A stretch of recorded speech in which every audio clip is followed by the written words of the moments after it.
जय श्री राम। आज का टॉपिक यही है कि पैसा बोलता है। कई लोग पूछेंगे, आपने धन के बारे में पुस्तक क्यों लिखी? अमीरी को सिर्फ डॉलर में क्यों तौला जाए? कुछ लोग विश्वास करते हैं और उनका सोचना सही है कि अमीरी के कई अन्य रूप हैं जो धन से अधिक महत्वपूर्ण है।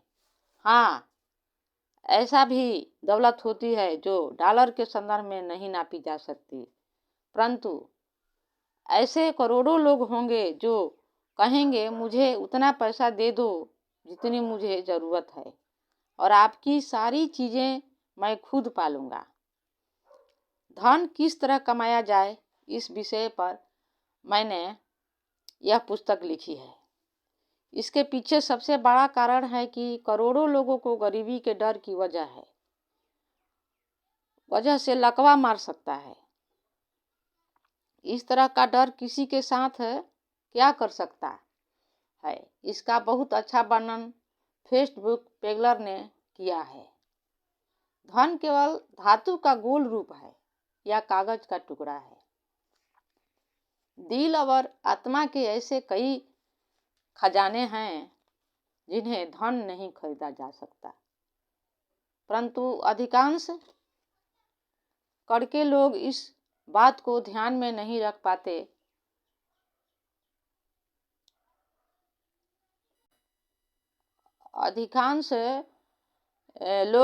कड़के लोग इस बात को ध्यान में नहीं रख पाते और उन्हें इस बात से अपना उत्साह बनाए रखने में कोई मदद नहीं मिलती। जब कोई आदमी कंगाल हो, सड़क पर हो और कोई भी नौकरी हासिल करने में सफल न हो रहा हो, तो उसकी आत्मा में कुछ हो जाता है जो उसके झुके हुए कंधों में साफ नजर आता है, जो उसके हैट, उसकी चाल और उसकी नज़र में दिखता है। वह उन लोगों की तुलना में अपने आप को हीन मानने से बच नहीं सकता जिनके पास नियमित रोजगार है, भले ही वह यह जानता हो कि वे निश्चित रूप से चरित्र और बुद्धि या योग्यता में उसके समकक्ष नहीं है। दूसरी तरफ यह लोग यहाँ तक कि उसके मित्र महसूस करते हैं कि उससे सुपीरियर है और वे शायद अचेतन रूप से उसे असफल मानते हैं। वह कुछ समय तक उधार ले सकता है, परंतु उतना नहीं जितने में उसे गुजारे की आदत थी, और वह अधिक लंबे समय तक उधार लेना जारी नहीं रख सकता। परंतु उधार मांगना अपने आप में, जबकि कोई व्यक्ति सिर्फ जिंदा रहने के लिए उधार मांग रहा हो, एक निराशाजनक अनुभव है और उस धन में खुद के कमाए हुए धन की वह शक्ति नहीं होती जो उसके उत्साह को वापस ले आए।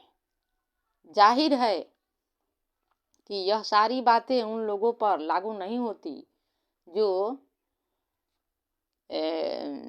निठे आवारा होते हैं। यह बातें तो सामान्य महत्वाकांक्षाओं और आत्मसम्मान वाले लोगों पर लागू होती है। इतनी ही बुरी स्थिति में महिलाओं को भीन होना चाहिए। न जाने क्यों हम यह नहीं सोचते कि महिलाएं भी इतनी कंगाल हो सकती है। वे शायद ही कभी किसी के सामने हाथ फैलाती हो, शायद ही कभी भीख मांगती हो, और हम उन्हें भीड़ में उन लक्षणों द्वारा नहीं पहचान सकते जिनसे हम किसी पुरुष व स्पष्ट रूप से पहचान सकते हैं।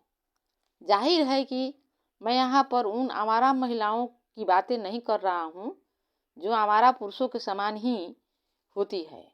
मैं उन महिलाओं के बारे में बात कर रहा हूँ जो आम तौर पर जुआ, सभ्य और बुद्धिमान है।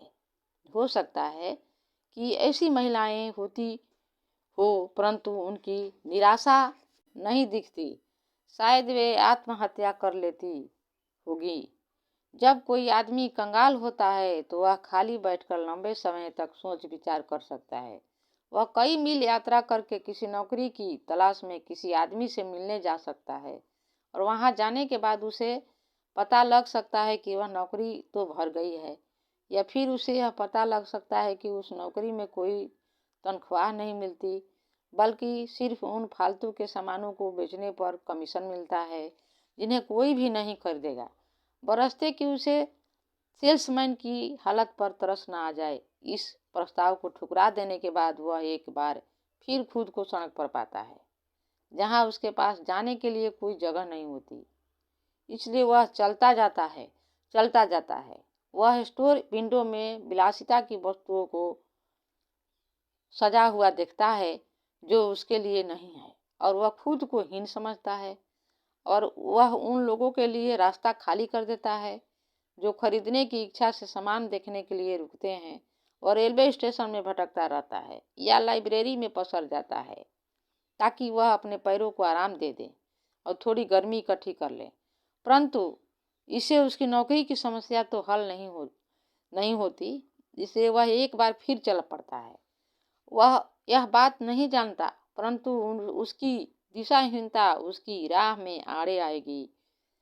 चाहे उसके व्यक्तित्व से आपको यह पता न चले, वह अच्छे कपड़े पहने हो सकता है, जो उसके पुराने दिनों की निशानी हो सकती है, जब उसके पास भी नियमित नौकरी हुआ करती थी, परंतु कपड़ों में झुके हुए कंधे नहीं छुप सकते।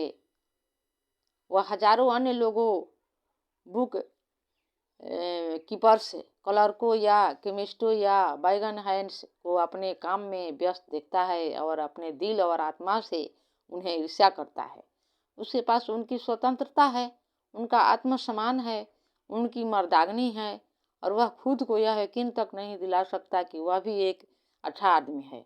हालांकि वह इस पर बहस करता है और हर घंटे खुद के पक्ष में फैसला करता है। यह सिर्फ धन है जिसने उसके भीतर इतना बड़ा परिवर्तन कर दिया है।